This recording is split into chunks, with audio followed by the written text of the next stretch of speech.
Guys, how's everyone doing? We are not playing in the tournament that's going on right now. I know Tourney is running one, but I'm gassed from doing other stuff today. And it's also hot as balls here. I mean, it is like actually peak heat here. It's like 90-something degrees outside, and I'm already sweating from sitting in this room for like 10 minutes, so... we're going to be doing replays for about 3 hours, and then I'm going to go and move on with life, I guess. Let's figure out what we can get into. Somebody was requesting some Dark Elf games.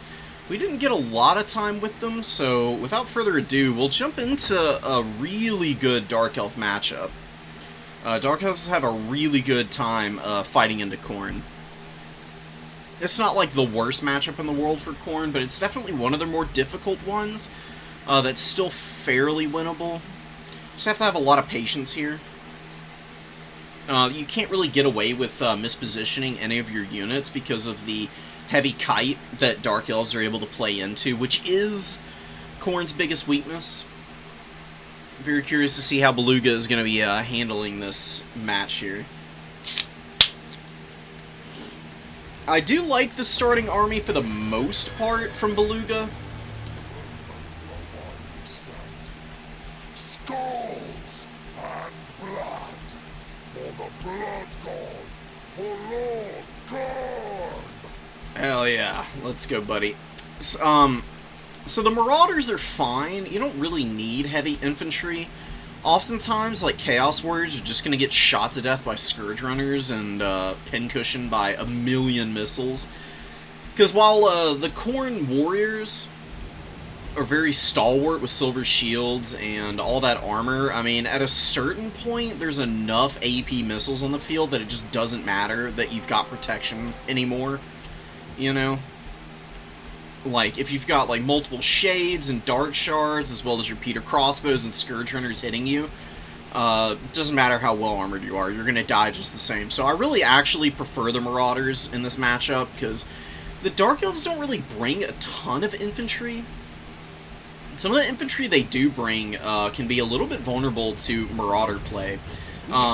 Paired up with, like, Flesh Hounds and Furies, you can punish a lot of the Dark Elf units pretty well. The things I'm thinking of especially is, like, Witch Elves. Marauders, with a little bit of support against Witch Elves, tend to actually win that fight pretty comfortably. Chaos Warriors win it single-handedly, but again, you know, they're honestly not amazing here. Forsaken tend to be another really good infantry unit for Khorne in this matchup. Even though they're very vulnerable to the AP shooting, Forsaken are very fast, so they can close the gap pretty quickly and really pummel the Dark Elf forces. Hellforged Bellower is doing a lot of damage here. It has been absolutely devastating up to this point, and look at the flank overload coming in here. We got Flesh Hounds getting around the back, we got the Marauder Horsemen charging into the Dark Shards here and doing some pretty damn good work so far. A couple more Horsemen looking to poke away at the Scourge Runner Chariots. And Scourge Runner Chariots can counterfire against Marauder Horsemen, but they're not really all that effective. Their spread shot does a pretty good job of chipping models down, but that's mostly because of the fire speed. It's less because they're super efficient at killing the Horsemen. So if you bring enough Marauder Horsemen, you can definitely get some pretty good damage with your AP throwing axes, because the Scourge Runner Chariots get folded up pretty fast, because they're honestly pretty squishy for a chariot unit. Khorne is just going absolutely ham over here. I mean, Flesh Hounds have totally compromised the back line. And look at this, Cold Knight's getting chased off by Flesh Hounds. Looks like they comboed up with the Marauder Horsemen there to win the fight on the flank, and the Dark Riders are just not out in big enough numbers to counteract Khorne's mobility here. The rush build from Beluga paying off big time right now, and Skulltaker looking real healthy. He's not having a bad time at all. I don't know why his name is not showing up. For Beluga's replays, it never was, for some reason. It's a little bizarre. The Hellforged Bellers with some pretty good value, whiffing a shot here, but it did good damage to the, what are they? The Blackheart Corsair Handbows. He got a couple of good volleys off on them.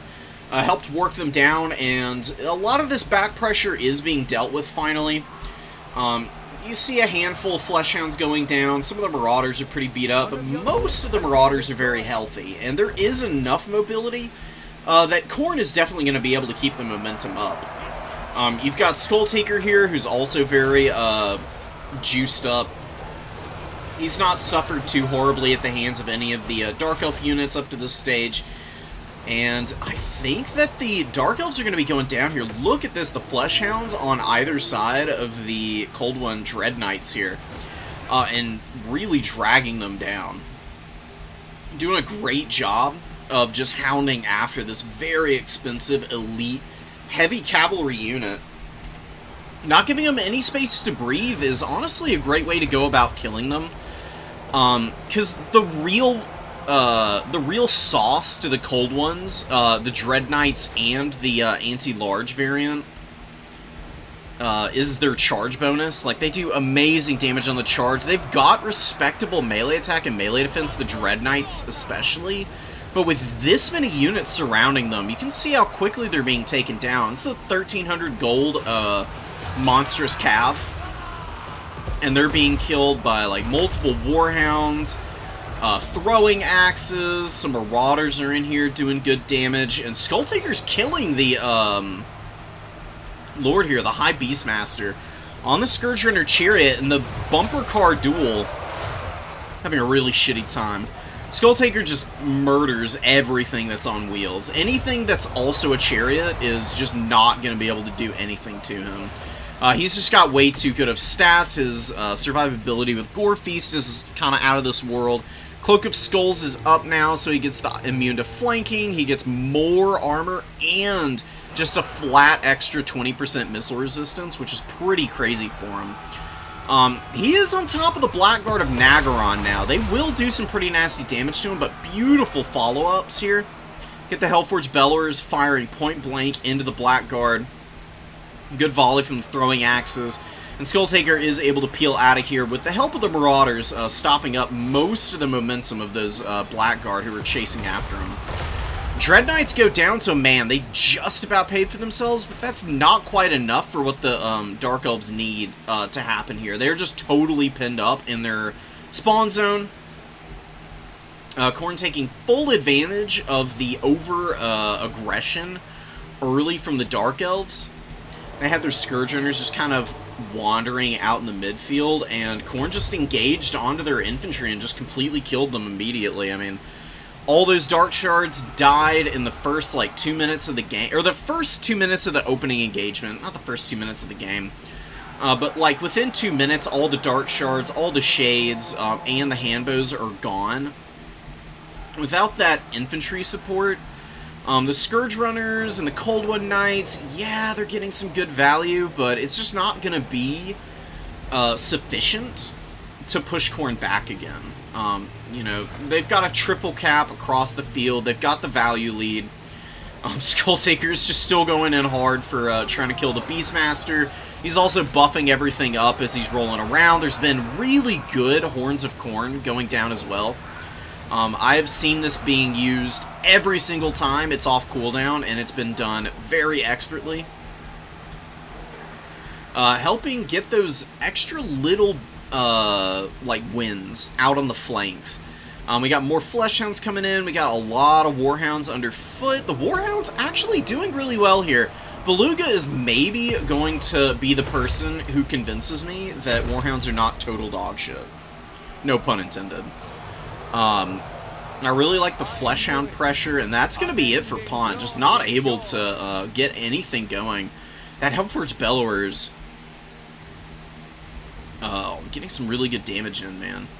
Not quite paying for itself, I don't think, but damn close. Well on its way to at the end. All it actually did, 1,700. About 100 over on its price point. Scourge Runner Chariots doing respectably. Just about paying for themselves and a little bit over. It's the infantry, just got nothing done. I mean, 148, 324, 239, 750 gold unit right here, the Black Ark Corsairs. The Dark Shards honestly did even worse. 52 and 155. 600, or, these are the unshielded. So they're what? 550 gold? Yeah, 550. That ain't gonna cut it. Sorceress got some good Spirit Leeches on Skull Taker, also helped against the Hellforge Bellowers, but not finishing either of these units. And then, you know, not being able to contend with the sheer numbers of mobile units coming out from Khorne. Looking really nice. I think I might actually steal this build next time I play the Dark Elves. It worked really amazingly. I'm sure there's ways for the Dark Elves to still win this, even with this build. I'm not the most experienced Dark Elf player, though. I don't want to give anybody, like, the wrong idea. I do think maybe the Dark Magic is, or the Death Magic is not the way to go, and maybe bringing some debuffs with the Wilds Caster. Giving out Pan's Impenetrable Pelt would be really nice. Also using Curse of Honor here. A lot of the Khorne units would go a long way to keeping them from getting the decisive engagements that they really need to carry a win home. What was this? Oh yeah, this was a tournament loss. I lost a scrambled egg in one of the finals for a recent tournament. It was a little unfortunate. Some more Dark Elves. Did we watch this one already? I don't think we did.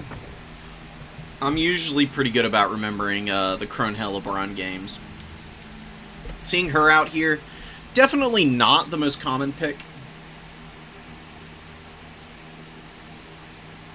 Oh, shit. Yeah, Sean, no worries, dude. I'll live cast something for you. Yeah, let me back out of here, and I'll pick something out for you. What do you want to see, Sean?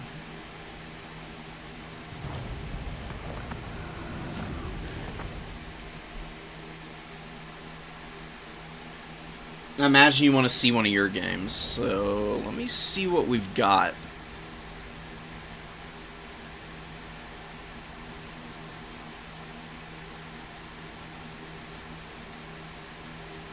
Oh, here you are. I would imagine you probably want to see this one. This is kind of a tough matchup for the Lizardmen. I mean, it's not unwinnable, but it is really difficult. I've played it a handful of times, and I don't know what it is about Ogre Kingdoms into Lizardmen. It just gets real ugly, man. I think it's these frickin' lead belchers. They just don't care about the 40% missile resistance that Chameleon Skinks have. They wreck them pretty badly oftentimes. Struggled into chaos. Ah, okay. Chaos can be tricky for lizards. It depends on what kind of build you're bringing. Let me go back through the Discord and make sure that I've got your replays. Was it Warriors of Chaos, or was it, like, Nurgle, Khorne? Who exactly? Against Khorne, there's a pretty straightforward build that you do. It's just bring the Shredder of Lustria and support with some skirmishers, and Khorne just literally can't touch the giant-ass Shredder.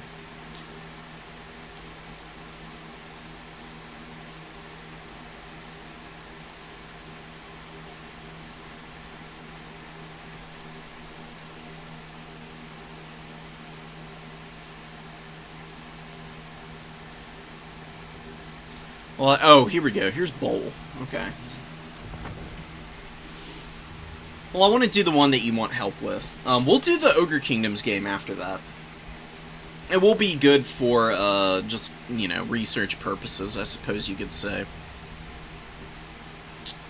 I love me some Krokgar. He's a damn strong lord. Oftentimes, the problem that Krokgar runs into is that, once he's used the Hands of the Gods, and depending on what your opponent's brought, sometimes he just doesn't have enough to fight and do. He's pretty damn strong. You just need to be very good about executing with him. Because if you bring him on Grimlock, he's really expensive. If you bring him on the Horned one like you've got here... Is this the Horned one, or is this the Cold one? I think this might be the Cold one, actually. I wish there were an easy way to tell. The damn dinosaurs, so many of them look the exact same. Anyways, we're moving past it. Kroq-Gar's biggest problem is just, like, being ground-based and having, like, a really good item that can help him character snipe maybe gets people a little bit into a position where they overestimate just how strong he is in character duels. He's really good if he's able to engage characters like Archaon with support. He doesn't win one-on-ones very often. He's more like a chip damage lord. He's a lot like Valkia in that regard. Valkia has this misconception that she's this super mega saucy single entity like kill character, and that's just not really what she's best at. Kroq-Gar's very similar, and he's actually really good at supporting flank fights and then putting pressure on in the mid to late game by using Hand of the Gods to, like, snipe out characters that your opponent's trying to play really carefully with. Using him to help out your Cold Wind Spear Riders is, like, the best bet with this guy. If you just take a head up against Archaon, Archaon will absolutely clown on Kroq-Gar. Unfortunately. He may be one of the oldest Saurus, he may be a super cracked Saurus Old Blood, but he's still got some vulnerabilities. And Archaon takes a ton of damage from that Hand of the Gods. Honestly, a pretty good use. Just guaranteeing the damage on Archaon is pretty worthwhile. I do tend myself to hold on to Hand of the Gods for late game scenarios. Because using it early is great for poking down really weak lords, but somebody like Archaon, who's got 6,900 HP, he can eat both Hands of the Gods and still win a fight against Kroq-Gar with good timing. And Bull, if Bull is smart, he just keeps Archaon back now for a little bit. Lets the infantry move forward, takes this middle point, and just kind of chills for a bit. You got the Chameleon Skink, or Chameleon Stalkers, actually, not the Skinks. Moving out into the forest. The Precursor Missile's doing a little bit of damage to the Marauder Horsemasters. That's not really where the Chameleon Stalkers shine with their missile. Chameleon Stalker Ammunition does way more damage to stuff like Forsaken and Marauders. As well as, like, Chariots. I've been seeing Chameleon Stalkers ammunition used into Chariots a lot more, and it is actually pretty devastating against multi-model units. Against Cavalry, I don't know what it is about Cavalry, but it just kind of bounces off of these guys. Not really what you want to be doing with the Stalkers. The Skinks are the ones that you want to send up over here. Skinks are doing a great job of poking down a bunch of the Marauders, but the Throwing Axes and the Marauder Horsemen are a much bigger threat for the Lizards here. Not really screening for the Umbral Tide is also a bit of a mistake. You can see the damage going down on these Saurus Spears. Brutal stuff. This is why you need to counter-skirmish Cavalry. Saurus are a really strong unit. 800 gold of pure muscle and killing instinct. But they're very weak to kite play because they have 60 armor, which is okay, but only a bronze shield. They get folded up by concentrated focus fire. And you really don't want to leave them out here on the edge with nothing to keep back these horsemen. This is the big mistake that I'm seeing here. And you're also being a little too respectful of the infantry here. You've got a lot of Saurus. You could leave one spear here. Have another spear kind of pushed up on the hill. Just to, like, hang on to the edges. And then use your Cudgel Saurus to just push this middle objective, because the only thing here that they're really scared of is the Great Weapon Chaos Warriors. Swords just clear out Marauders like absolute nothing. They brutalize low-tier unarmored infantry. And Marauders are very weak because of the 15 armor in the one-on-one against Saurus. You could definitely push that number 2 objective right now. You're giving your opponent a lot of time to just build up supplies.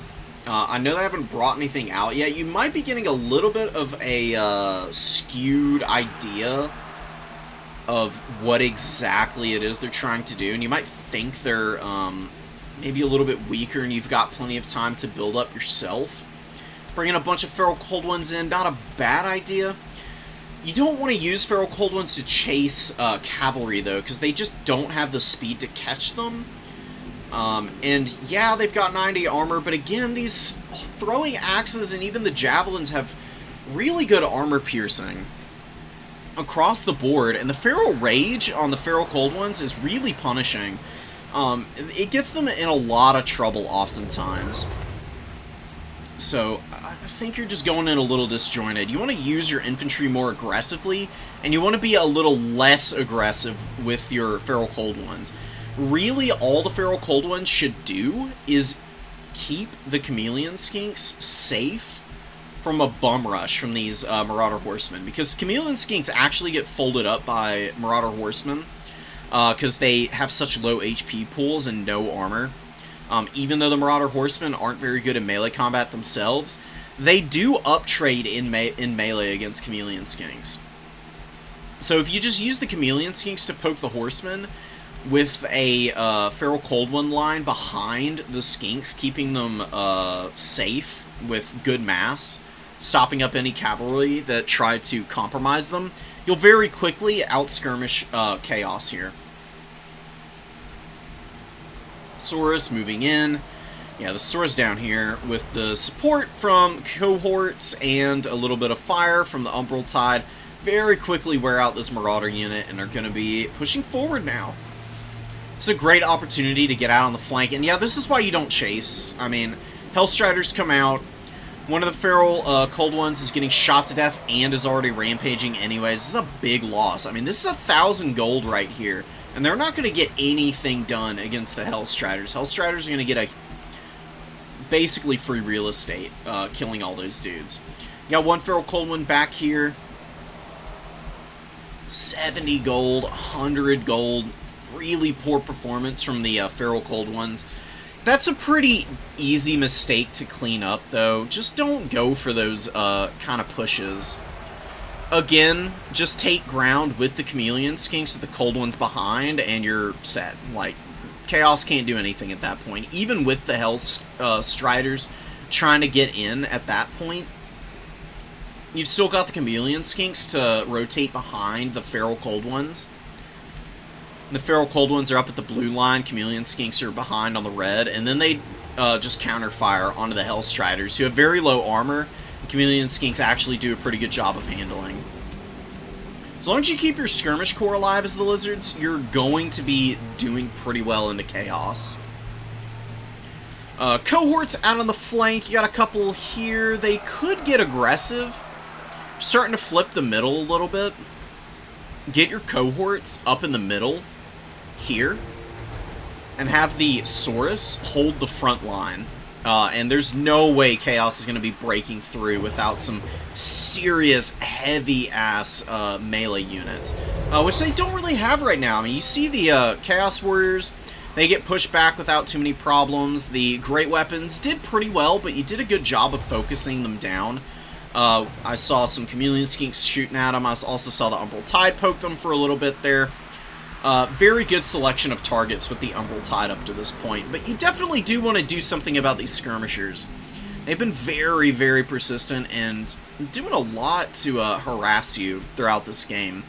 They got this Saurus Spear down to about half HP. A lot of damage on those poor guys. It's a really nice Uranus Thunderbolt. Using the Feral Cold One is unfortunate, but you do have some Spear Riders up now. Bolt has a shit ton of supplies. That is way too much to be floating. You gotta be better about summoning stuff out. I'm not opposed to keeping about 1,000 supplies in reserve at any one time, but 3,800 is just egregious float. There's definitely units that you want and need out on the field right now, because you don't have any answer for the Saurus. Archeon is doing alright. Oh no, this is the last place that Krokgar wants to be. Surrounded by Hellstriders, and then Archeon getting a Spirit Leech off, and now finding a great one-on-one opportunity. Archeon has 3,100 HP. Krokgar is going to be getting pummeled here pretty badly. Good fire from the Umbral Tide, but you definitely need to move your infantry in to try and get Krokgar out of here. And you see Archeon just ripping him apart, dude. This is why you gotta be so careful. Slayer of Kings is a absolutely insane item. I mean, 870 weapon strength on Archeon here. He's getting a boost from Frenzy. One bad engagement from Krokgar, and he's dead already. And you're gonna lose him outright. Like, he dies, and now you're gonna be suffering the leadership penalty here, which is gonna be really brutal. Gotta make sure you don't let Hellstriders charge you with the Spear Riders. Spear Riders win if they're also charging the Hellstriders. If it's the other way around, though, Hellstriders do win against the Spears. Marauders, not where I would be targeting Uranans. You need to help the Spear Riders. Winning with the Spear Riders is way more important. You need them to be more functional. Because if you give up the mobility advantage at this point in the game, you will be in trouble. Your Lord is going to be pretty expensive to summon back in. Like, you've got lots of cheap units that you can summon out to hold the objectives. God, if Bull would just summon some stuff in, he'd be in such a good position. I mean, it's kind of unfortunate. You do get a win out here. Colossadon Hunters come in. They do a pretty good job of cleaning up some of the Hellstriders. Hellstriders with really good value, though. Usually not a very good sign for the Lizardmen. And the Cold Ones, they got 500 value, but they cost 1,000, and with 21 models and 2,000 HP, they're a little weak right now. Don't know how much they're going to be able to do at this point.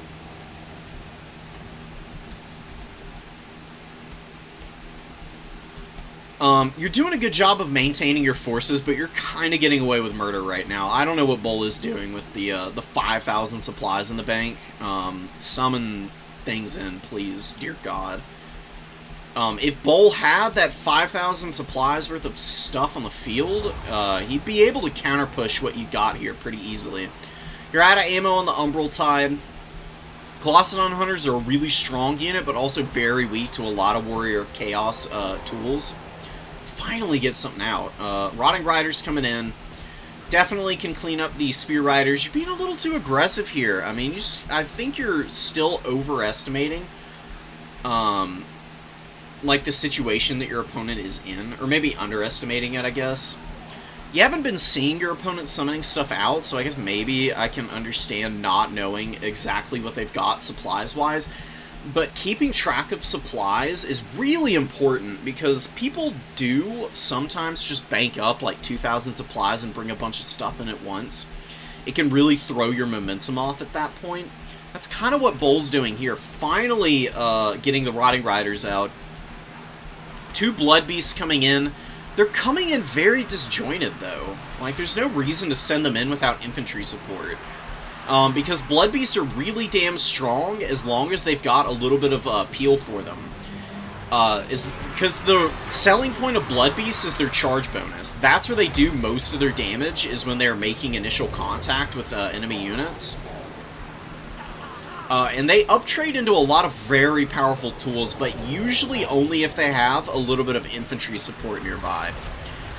They are clowning on the Colossadon Hunters right now, though. Colossadon Hunters are able to rout Archie, and now they'll be able to get in and shred through the Blood Beasts, probably. The Blood Beasts, in the process, have gotten, what, 800 value? There's 900 here. Which, honestly, for how awkward of a position they're in right now, really isn't that bad. And look at the wave of infantry coming out. This is another thing that you don't want to do. Like, I know you want to... I think Bull is, like, realizing just how many supplies he's been floating now. That's a panic summon. Like, you do want to get units out, but don't just, like, spam summon infantry out in one big blob. Because this Heavens Caster, you've got 300 meters range to drop your Rannons. You can time your Rannons up, and with all of this infantry being summoned out in a big blob, it's actually really hard for them to spread out now. They're going to be very unwieldy. And another thing that can happen, if you just summon out in a big blob like this, in game situations like this, I mean, your opponent can just, like, throw some tattered units forward and delay your entire army, and keep you back while they summon out something in response to actually do damage to your infantry, who are going to have a really hard time getting to the point if they're intercepted over and over again.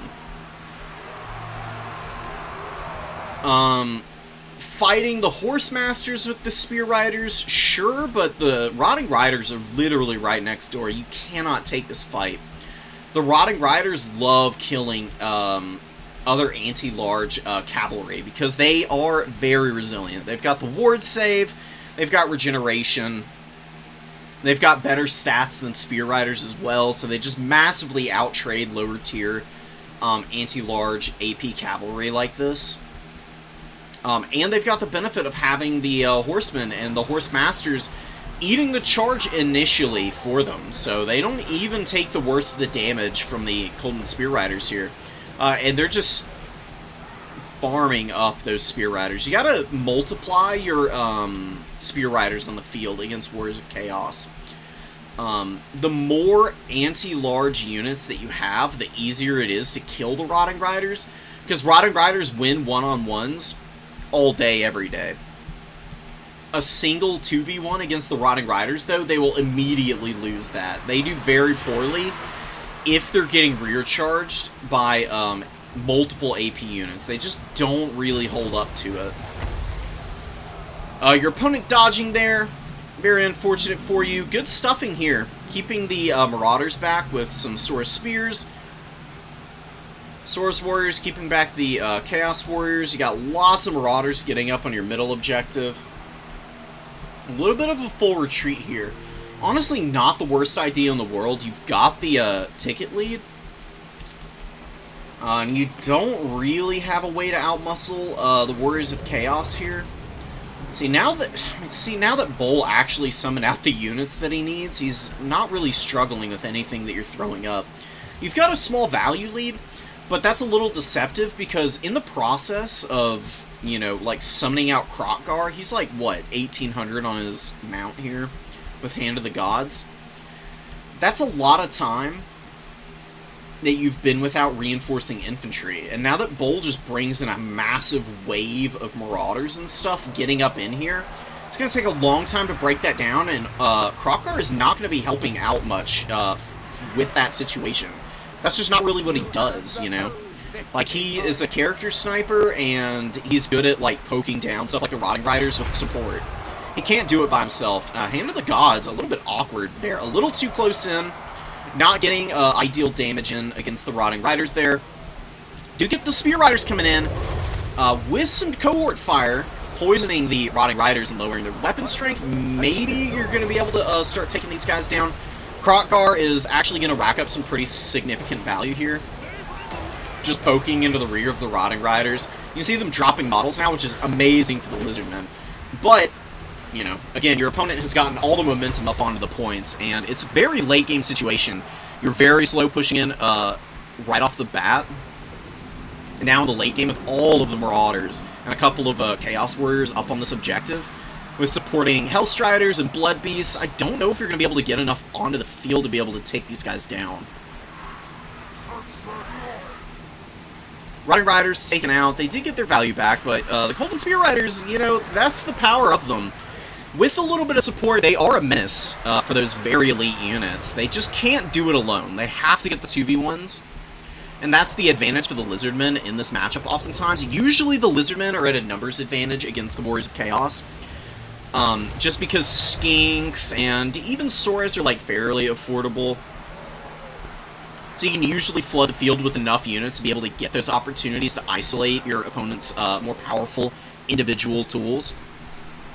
And if you can just do that as the Lizardmen, then there's really not going to be a lot of inroads that the Warriors of Chaos are going to be able to make against you, because the Lizardmen are very strong against Chaos, in my opinion. They have really good matchups against them more often than not. Korn struggles with Lizardmen. Nurgle does not like playing into Lizards. Lizards have a lot of good tools against... even Slaanesh can struggle against the Lizardmen. I've been loving the Uranans. They have been very well placed. You have done an amazing job of utilizing those. But yeah, I think this is just going to be Warriors of Chaos winding the clock down. They're just using the Blood Beast to bully all your skinks. This is where Blood Beasts shine. They love killing chaff infantry. They are an absolute menace to stuff like skinks. That weapon strength that they have is really well suited for killing lightly armored stuff. They do have a majority AP, but it's only like it's 65. What is it? It's like 55-45% in favor of the AP. It's fine, but it does mean that the Blood Beasts tend to fall off a little bit against heavily armored stuff. If you have skirmishers out, Blood Beasts are not a threat to the Lizardmen, but in a late game situation like this, where the melee fight is all that matters, it's a terrible position to be in, because now these guys just get to have their way with Saurus, with the Skinks. They can scrap with a little bit of support against like the Spear Riders, and they do beat Feral Cold Ones, just straight up. I mean, absolutely dominate Feral Cold Ones. It's a very rock, paper, scissors oriented matchup. You gotta be very, very, very careful how you take fights against the Warriors of Chaos. But if you're cognizant of what you need to be doing, and you're not leaving yourself vulnerable to isolated one-on-ones against more powerful units, you're probably gonna be just fine. Why is my bitrate so fucking high? What is going on here? Give me a sec, guys. I don't know what's going on with the stream. Just need to make sure that it's looking okay.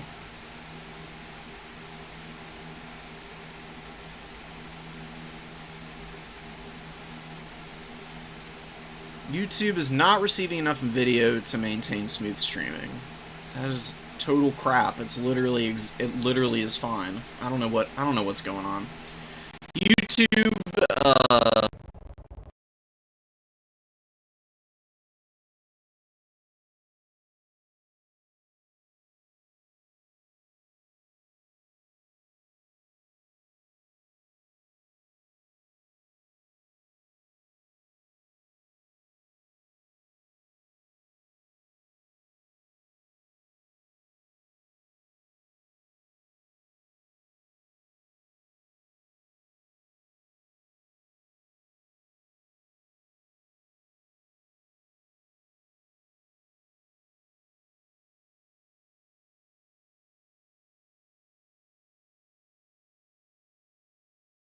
Studios is losing its little old mind over here. Things look good on my end. Please let me know if y'all are seeing any weird funkiness, though. It is the cold one? Okay, good to know. Yeah, Krokgar is great, but he is not a hard carry. Just get out of the mindset of using him to take one-on-ones against a lot of lords, and you'll be just fine with them. Get him on the horned one if you can. The cold one is a little bit slower, and it has less armor. I mean, like, losing 10 armor isn't that terrible, but you just get a lot of extra utility out of the horned one. You get a little more HP, get a little more armor, you get a lot more speed, you get a decent chunk of charge bonus as well. Oh, it's only 1,500 on this thing. Another thing that might be worth looking into in some matchups is the Sacred Spawning ability. It gives him physical resistance and lowers vigor, so it's like Foe Seeker, but honestly 10 times better. And if you're able to run around with Krokgar and keep popping this, then you can take some fights into some factions a little bit better. Just gotta watch out for characters that have, like, magic damage. And like I said, against the Warriors of Chaos, you just cannot fight Archeon head up. And the other really scary lord here is Kolek, and Kolek absolutely annihilates Krotgar. It is not even close. Kolek with his 600 weapon strength and 66 melee attack with 30 bonus versus large, plus the potential buffs from Star Crusher and Tempest Rage. I actually think Kolek is better than Archeon in this matchup, because Kolek does a very good job of countering just about everything the Lizardmen can bring in. He beats like Gelblom's Terror in a one-on-one. He beats Feral Carnosaurs. He can fight the Shredder of Lesser Unit and win that, but you just bring a Nurgle caster for Kolek and just use like Stream of Corruption as well as the Fleshy Abundance whenever you need to give Kolek a heal, and you'll do a pretty good job of clearing out the Lizardman units. I'd say this matchup is like 55-45 in favor of the Lizardmen, but it does come down to build oftentimes, and also, like I said, a lot of times, the awareness of how your units perform into the matchup makes a big difference. Just a little more practice against Warriors of Chaos and you'll be doing amazingly. Looks better now. When was it stuttering? Because it doesn't say I dropped any frames on OBS. I mean, I guess it's just YouTube on the back end here that's struggling. I don't understand though. Super annoying. I'll keep an eye out on it, guys. Don't worry. Let's get into another replay. We're going to go watch that Ogre Kingdoms game. You said you played well there. I'm very curious to see how you managed to win a pretty unfavorable matchup for the Lizardmen. Lizards honestly don't do very well into the Ogre Kingdoms, in my experience. How are you? There you are. So let's see it. Got a Great Maw Caster, yeah, Troll Guts and Brain Gobbler, not bad at all. Double Lead Belcher, one Man-Eater Great Weapon on the field, on standby immediately. I do love me some Man-Eaters, don't get me wrong. But them being really low armor does mean that Lizards with their Spearmen, as well as the, Poke from Chameleon Skinks can wear them down pretty fast.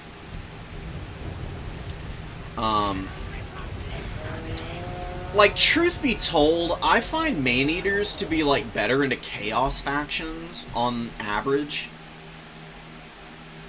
Their ITP is a little bit more important there. Into matchups against factions like the Lizards, who they can bring a lot of terror-causing stuff, and that is a risk, but oftentimes your Mournfang Cav are faster than those terror-causing units.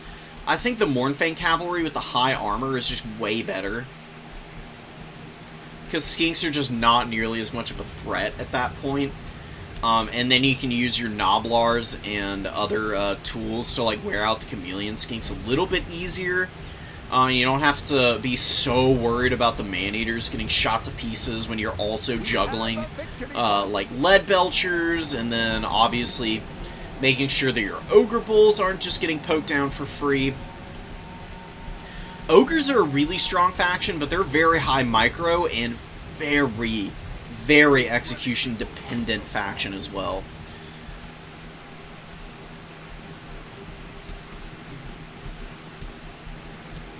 Javelins waiting in the wings. Do like having them. Make sure that you're gotta make sure that you keep an eye on the ranges for the Lead Belchers. Very smart, sitting outside of the range, just on the edge of the number 2 objective here. Got one more Chameleon Skink coming over. You got Saurus Shields moving up. You got one Saurus Warrior with the Cudgels. I honestly don't mind seeing the Cudgel variant Saurus here, just because they brutalize Noblars so thoroughly, and they do it a lot quicker than the Spear variant.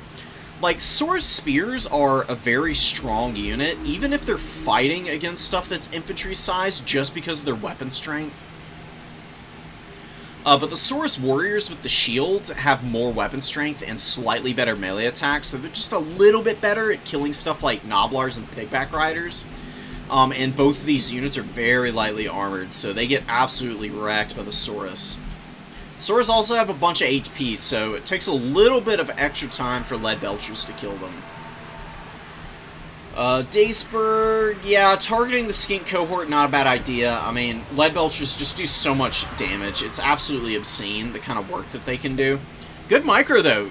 Trying to pull back out of range, utilizing that speed on the Skink units. You know, 48 on Chameleons, 46 on the cohort Javelins. Getting out of the line of fire as the Lizards is never a bad idea, because you can do it pretty quickly. It's one of your strong points against the Ogres. Typically, Ogre Bulls are going to be able to outspeed just about everything on the field, other than, like, proper cavalry and whatnot. So, like, infantry tend to be a little hazardous to bring against the Ogre Kingdoms, especially, like, foot skirmishers. But the Chameleon Skinks with their poison and the good foot speed, always going to be able to outpace the Ogre Bulls as a result, which is really nice. Krokgar getting in here. See him taking down one Ogre Bull here. He's going to be able to take down a lot more. That's where you want to use Krokgar. He's not taking, like, any undue damage, and he's just kind of holding the line with some boys here. He can rack up some good kills on the Ogre Bulls if he just sits in there for an extended period. Pulling him back, not a bad idea either, though. Just getting him away from the Man-Eaters, I do like that. Definitely want him to be screaming out of here. You don't have to go too far, though. You've got Saurus Spears here. Yeah, the shields can... The Saurus Warriors can sit here. Gnoblar Flingers just aren't going to do enough damage to them. Get Krokgar to go sit literally right in the middle of this Saurus Spear, and the Man-Eater Great Weapons literally won't be able to touch him. Because if they try to engage onto Saurus Spear, they'll get shredded. It'll be a huge downtrade. Good kite away from the Gnoblars and shooting them to death with the Skinks. I mean, it's not like the most amazing value in the world for these Chameleons, but they are getting a really nice opening to potentially push up on the Lead Belchers. Because the Ogre Bulls are a little occupied up the front line. You see they're not doing too well either. Having a pretty rough go with it. Honestly, I think the Dace is playing a little bit too far flung forward for the kind of build that's been brought here. Lead Belchers can box out like the entire Lizard army from range. They've got 200 meter range. They can outshoot the Umbretide, because these guys have 140 meter range, so the Lead Belchers, if they spot the Umbretide, they open up on them before they even get in range. They do big damage, just like Umbretide too. You can see them really laying waste to these poor little Salamanders, and they're going down in droves, so bye-bye them. Skink Priest with the Beast Magic. He brought Flock of Doom. I don't really like Flock of Doom in the Ogre Kingdoms. Ogre Bulls have 16 models. Or no, they don't. They got 24. 24 models is just below Flock of Doom doing full damage. And Flock of Doom's not super efficient against stuff like Big Back Riders and whatnot. If you're going to bring Krokgar, I actually recommend the Heaven's Caster here still, but you don't bring Uranus or Comet. What you bring is the, you bring Wind Blast, and you bring Curse of the Midnight Wind.